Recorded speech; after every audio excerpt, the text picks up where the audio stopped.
चलिए आज दुनिया की एक ऐसी महान हस्ती के बारे में बात करते हैं जिसके जीवन के बारे में पढ़कर या सुनकर कोई भी उनसे प्रभावित हुए बिना नहीं रह सकता। जरा सोच कर देखिए, आप किसी की तरफ हाथ बढ़ाएं लेकिन सामने वाला जातिवाद के चलते आपसे हाथ मिलाने से इनकार कर दे तो आपको कितना बुरा लगेगा। तो उस 8 साल के बच्चे के बाल मन को कितना बुरा लगता होगा जब उसे बाकी बच्चों से अलग क्लास के बाहर खड़ा होकर पढ़ाई करनी पड़ती थी, जिसे पानी पीने के लिए घड़े को हाथ लगाने तक की इजाजत नहीं थी, जिससे बोलना बात करना तो बहुत दूर, कुछ लोग उसकी परछाई तक को अछूत समझते थे। एक बार क्लास के बाहर बैठे इस बच्चे को मास्टर जी ने एक सवाल को हल करने के लिए ब्लैक बोर्ड के पास बुलाया तो बाकी बच्चे उठकर भागने लगे और बोर्ड के पास रखे अपने खाने के डब्बों को वहां से हटाने लगे कि कहीं इसकी परछाई पड़ गई तो हमारा खाना अपवित्र हो जाएगा। ऐसे ही ना जाने कितने धक्के, कितना अपमान और कितना दर्द सहा इस बच्चे ने, क्योंकि कुछ लोगों के अनुसार ये बच्चा निचली जाति का था। और शायद इसी दर्द और इसी अपमान ने इस बच्चे को इतना महान बनने पर मजबूर कर दिया कि आज भी कोलंबिया यूनिवर्सिटी के पाठ्यक्रम में इनकी जीवनी को पढ़ाया जाता है।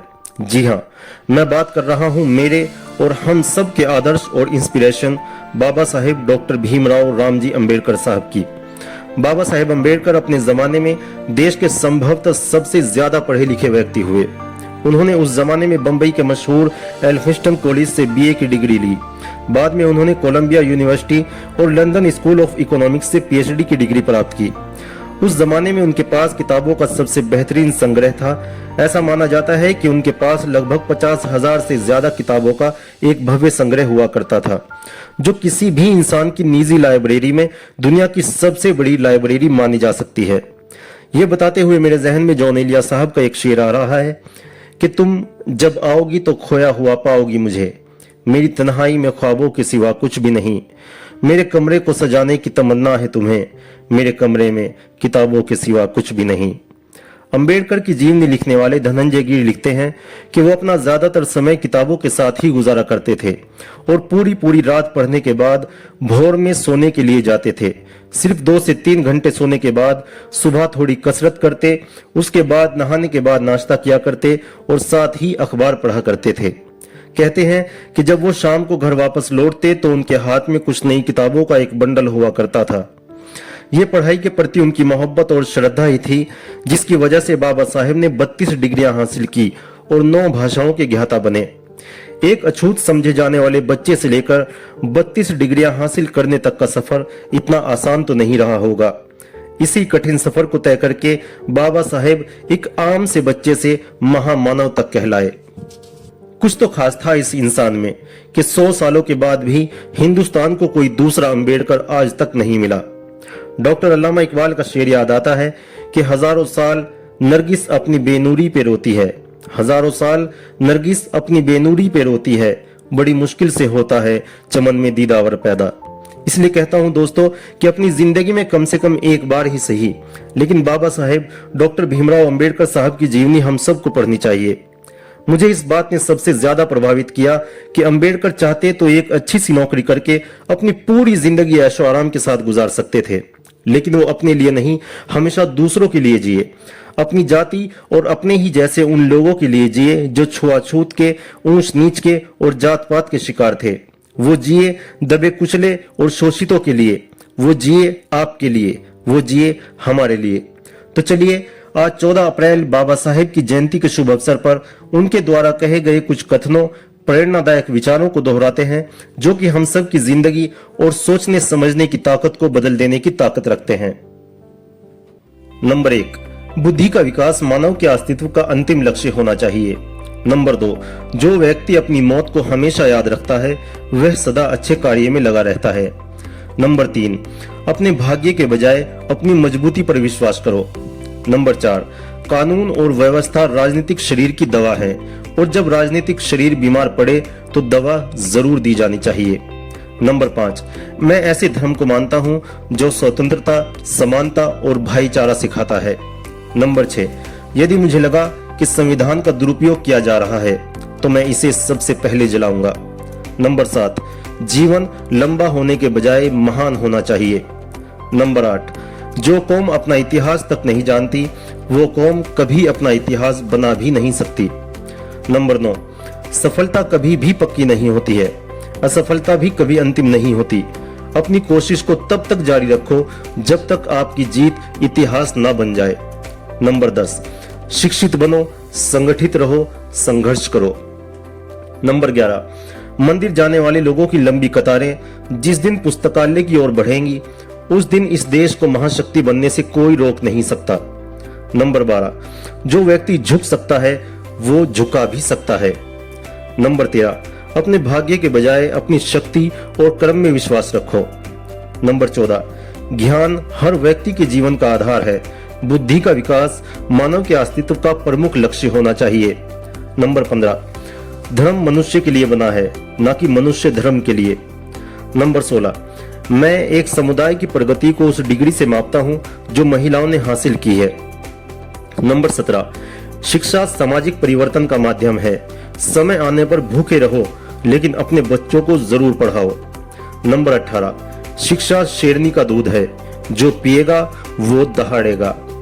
नंबर 19, यदि कोई व्यक्ति जीवन भर सीखना चाहे तो भी वह ज्ञान सागर के पानी में घुटने जितना ही जा सकता है। नंबर 20, किसी भी समाज का उत्थान उस समाज में शिक्षा की प्रगति पर निर्भर करता है। नंबर 21, शिक्षा जितनी पुरुषों के लिए आवश्यक है उतनी ही महिलाओं के लिए भी।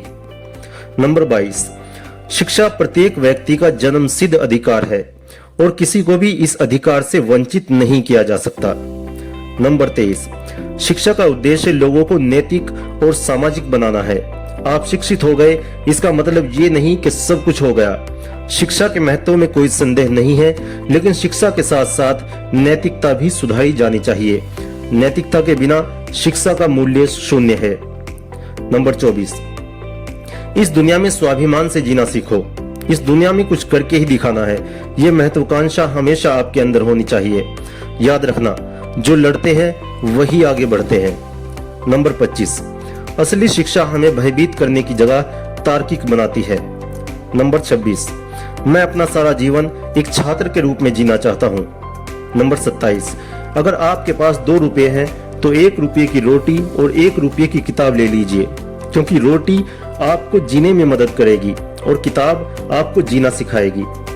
नंबर 28, अन्याय से लड़ते हुए आपकी मौत हो जाती है तो आपकी आने वाली पीढ़ियां उसका बदला जरूर लेंगी, और अगर अन्याय सहते हुए आपकी मौत हो जाती है तो आपकी आने वाली पीढ़ियां भी गुलाम बनी रहेंगी। नंबर 29, राजनीति में हिस्सा न लेने की सबसे बड़ी सजा ये है कि अयोग्य व्यक्ति आप पर शासन करने लगता है। नंबर 30, जिसे अपने दुखों से मुक्ति चाहिए उसे लड़ना होगा, और जिसे लड़ना है उसे पहले अच्छे से पढ़ना होगा, क्योंकि ज्ञान के बिना लड़ने गए तो आपकी हार निश्चित है। नंबर 31, समाज में अनपढ़ लोग हैं, ये हमारे समाज की समस्या नहीं है, लेकिन जब समाज में पढ़े लिखे लोग भी गलत बातों का समर्थन करने लगते हैं और गलत को सही दिखाने के लिए अपनी बुद्धि का इस्तेमाल करने लगते हैं, ये समाज के लिए सबसे बड़ी समस्या बन जाता है। नंबर 32, यदि हमें अपने पैरों पर खड़ा होना है और अपने अधिकार के लिए लड़ना है तो अपनी ताकत और बल को पहचानना होगा, क्योंकि पावर और प्रतिष्ठा संघर्ष से ही मिलती है। नंबर 33, छीने हुए अधिकार भीख में नहीं मिलते, अधिकार वसूल करने पड़ते हैं। नंबर 34, यदि आप मन से आजाद हैं तभी आप वास्तव में आजाद हैं। नंबर 35, यदि हम आधुनिक और विकसित भारत चाहते हैं तो सभी धर्मों को एक होना पड़ेगा। नंबर 36, मैं राजनीतिक सुख भोगने नहीं बल्कि अपने दबे कुचले भाइयों को उनका अधिकार दिलाने आया हूं। नंबर 37, मैं बहुत मुश्किल से इस कारवां को इस स्थिति तक लाया हूं। यदि मेरे लोग, मेरे सेनापति इस कारवां को आगे नहीं ले जा सकते तो पीछे भी मत जाने देना। नंबर 38, हो सकता है कि समानता एक कल्पना हो, लेकिन मानव के विकास के लिए ये बहुत जरूरी है। नंबर 39, मैं समझता हूं कि कोई संविधान चाहे कितना भी अच्छा क्यों ना हो, वो बुरा साबित हो सकता है अगर उसका अनुसरण करने वाले लोग बुरे हों। नंबर 40, महान प्रयासों को छोड़कर इस दुनिया में कुछ भी बहुमूल्य नहीं है। नंबर 41, आज भारतीय 2 अलग अलग विचारधाराओं से शासित हो रहे हैं। उनके राजनीतिक आदर्श जो संविधान की प्रस्तावना में इंगित हैं, वो स्वतंत्रता, समानता और भाईचारे को स्थापित करते हैं, और उनके धर्म में समाहित सामाजिक आदर्श इससे इनकार करते हैं। नंबर 42, हालांकि मैं एक हिंदू पैदा हुआ था, लेकिन मैं सत्यनिष्ठा से आपको यह विश्वास दिलाता हूं कि मैं हिंदू के रूप में मरूंगा नहीं। नंबर 43, समाज को श्रेणी विहीन और वर्ग विहीन करना होगा, क्योंकि श्रेणी ने इंसान को दरिद्र और वर्ग ने इंसान को दलित बना दिया। नंबर 44, संविधान केवल वकीलों का दस्तावेज नहीं है, बल्कि ये जीवन जीने का एक माध्यम है। नंबर 45, एक इतिहासकार सटीक, ईमानदार और निष्पक्ष होना चाहिए। नंबर 46, संवैधानिक स्वतंत्रता का कोई अर्थ नहीं है जब तक आप सामाजिक स्वतंत्रता प्राप्त नहीं कर लेते।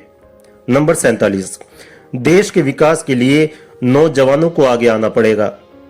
नंबर 48, जो धर्म जन्म से एक को श्रेष्ठ बताए और दूसरे को नीच, वह धर्म नहीं गुलाम बनाए रखने का एक षड्यंत्र है। नंबर 49, मेरी प्रशंसा और जय जयकार करने से अच्छा है कि मेरे बताए हुए मार्ग पर चलो। नंबर 50, इतिहास गवाह है कि जब नैतिकता और अर्थशास्त्र के बीच संघर्ष हुआ है, तब जीत हमेशा अर्थशास्त्र की ही हुई है। इसके अलावा बाबा साहेब कहते हैं कि देश के विकास से पहले हमें अपनी बुद्धि के विकास की जरूरत है, और वो पति पत्नी के रिश्तों को बताते हैं कि पति पत्नी के बीच में हमेशा घनिष्ठ मित्रों जैसा संबंध होना चाहिए। दोस्तों, इन महान विचारों को सिर्फ अपने तक सीमित नहीं रखना है, बल्कि हर भारतीय तक पहुंचाना है, ताकि जो मशाल बाबा साहेब ने जलाई थी वो हमेशा हमेशा जलती रहे और देश व समाज को हमेशा रोशन करती रहे, और बाबा साहेब का नाम हमेशा हमेशा देश व दुनिया में गूंजता रहे। तो वीडियो को ज्यादा से ज्यादा शेयर करें और हमें कमेंट बॉक्स में जरूर बताएं कि आपको ये वीडियो कैसी लगी।